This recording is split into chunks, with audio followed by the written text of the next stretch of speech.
Raptors with the closeout. I told you it was a must-win game for them, and they came through and delivered. I was 100% factual. They did what they had to do.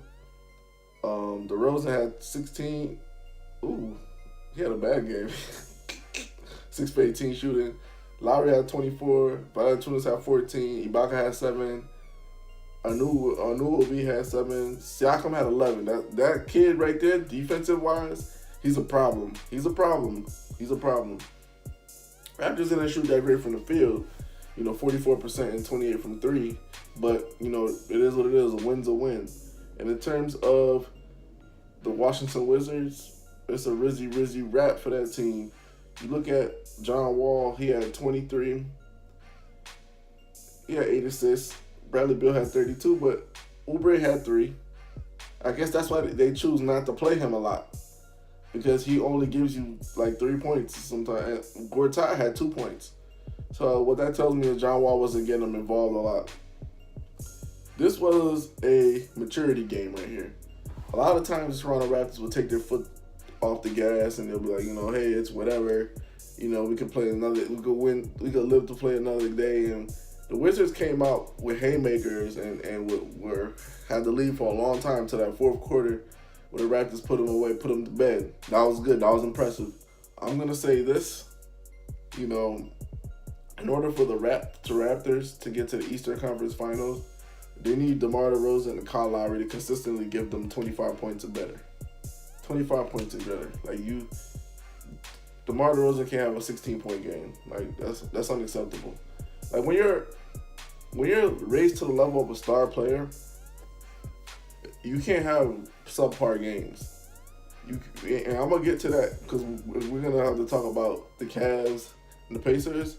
I'm gonna tell you why. You're a star player, so everybody's looking at you. Your level of play, your level of intensity shows how everybody else, how they should proceed. If you're passive, everybody else is going to be passive. If you're aggressive and you're trying to score the basketball, trying to make plays, everybody else is going to do the same thing because they see hey, the best guy on my team, that's what he's trying to do. Let me do the same. So, what I'm saying? They're going to sit back. So, I felt like DeRozan, he could have played a little bit better, 6 for 18. It's not the shooting that really gets me. It's just more the activity. And, maybe you could have got some more rebounds. You're not shooting that well, get some more rebounds. Get some more assists. Get some more steals. Lock up some more, So I felt like he could have played better in that sense because they either have to play the Cavs or the Pacers. And if they have to play the Cavs, 16 points from DeMar DeRozan is not going to cut it. He needs to give them 25 to 30-something points every night in that series. If they play the Pacers, it's the same deal because the Pacers, if they beat the Cavs, let me tell you something, they're going to have a lot of confidence in, if you're having a bad game, they're going to exploit that. They're going to exploit stuff like that. So that's what I take away from that for them. They need consistent scoring from their big two guys because I know even though everybody had a little part to play, when the games get tighter, these role players, this big rotation for the Toronto Raptors is going to get shorter because teams are going to, in a higher level, they're going to start exploiting some of these guys. Hey, he's not good on a pick and roll. Hey, he doesn't step up when we switch on defense. So they're going to start taking advantage of that stuff. So some of these guys are going to be nullified. So that's something they're going to have to take into effect. But this is a great win. It shows that they're really serious about winning a championship or at least getting to the next levels, getting to the next round. Because usually these guys would have just folded, and they didn't do that. I love that. The Wizards, let me tell you something. Look, Oubre, 3 points. Gortat, 2 points.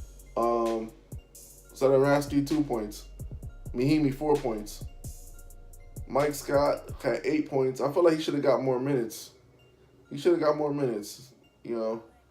have played a smaller lineup or whatever, but at the end of the day, the problem with this team is Bradley Beal and John Wall don't get along. And it's not like they don't get along personally only. It's a situation where they can't play together. They can't figure it out, and it's sad to say, but it is what it is. One of those guys are getting traded. Maybe John Wall gets traded to Cleveland, and they try to keep LeBron that way. Maybe, I don't know. Bradley Beal and Kevin Love, to me, make a better 1-2 tandem than Bradley Beal and John Wall. Or maybe Bradley Beal gets traded and they bring somebody else that's like a small forward or whatever the case is. Honestly, the Wizards, if they wanted to keep that team together, that would be a great place for Paul George to go and land. Because maybe he could be the glue that keeps those two guys together. Maybe he could be the buffer in between. You know what I'm saying? You never know in a situation like that. Even though he wouldn't go there, that's just a good place to go. If you want to stay in the East, you want to be competitive. But they need a buffer between them two. That's a third guy that's going to say, you guys cut the crap. Let's get it. You know what I'm saying? Because Bradley Beal, he comes the ball every night. Like 10 for 22, 32 points. He was 6 for 10 from 3. He was minus 13. But at the end of the day, he comes to play ball. It's just the simple fact that those two the toxicity between their relationship on the court, the fact that they won't make plays for each other, screen for each other, it says volumes about them and how they're going to continue going forward. Like, this is not going to work. This doesn't work. It hasn't worked. It will not work. And you guys thought that you would beat Cleveland? Oh, yeah. Cleveland, they didn't want to play us last year. Oh, they won't mess with us. Boy, please. Stop that. Cut that out, man.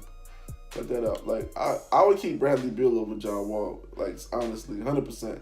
Because Bradley Beal, he has the DNA. To me, he has championship DNA. It's just not unlocked yet.